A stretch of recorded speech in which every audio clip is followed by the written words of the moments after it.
Que dois-je faire quand sans faire exprès, j'ai détruit la vie de celle qui voulait détruire la mienne? Je me déplace en fauteuil à cause d'un trouble sévère qui provoque des malaises. Ce jour-là, en rentrant du travail, j'ai trouvé une voiture garée sur une zone interdite. C'était une zone impliquant le trottoir mais qui était réservée au stationnement des pompiers seulement. Elle bloquait complètement l'accès à l'immeuble. Résultat, impossible de sortir de mon fauteuil et j'ai dû le laisser dans ma voiture. C'était pas la première fois que je vivais ça. Ce problème durait déjà depuis des mois avec la même personne. Je me suis à plusieurs reprises plaint mon propriétaire, mais il m'a dit de lui envoyer des photos quand c'est arrivé, chose que je faisais. Et donc ce jour-là, je prends mon téléphone pour prendre la photo de la voiture quand la propriétaire de celle-ci sort de chez elle en criant. J'ai essayé de rester calme et de rentrer chez moi sans même lui répondre. Elle s'est alors approchée de moi de très près en continuant à m'agresser verbalement. Et moi, par réflexe, je l'ai poussée pour créer une distance entre elle et moi. Mais la situation a dégénéré immédiatement. Elle m'a attrapée et m'a frappée. Heureusement, des voisins qui étaient là et aussi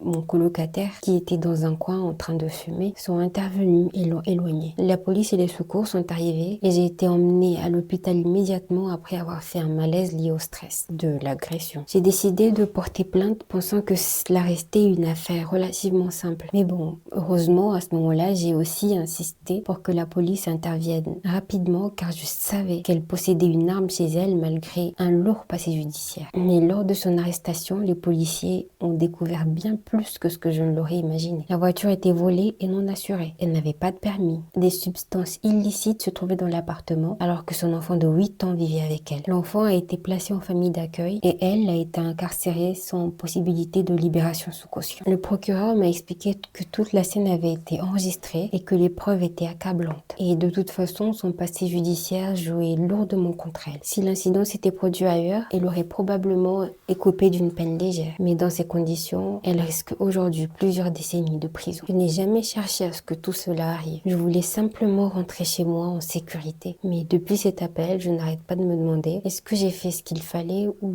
est-ce que j'aurais dû agir autrement? Je tiens à le rappeler comme d'habitude que cette histoire n'est pas la mienne. Et si vous avez des conseils, n'hésitez pas à le faire dans les commentaires.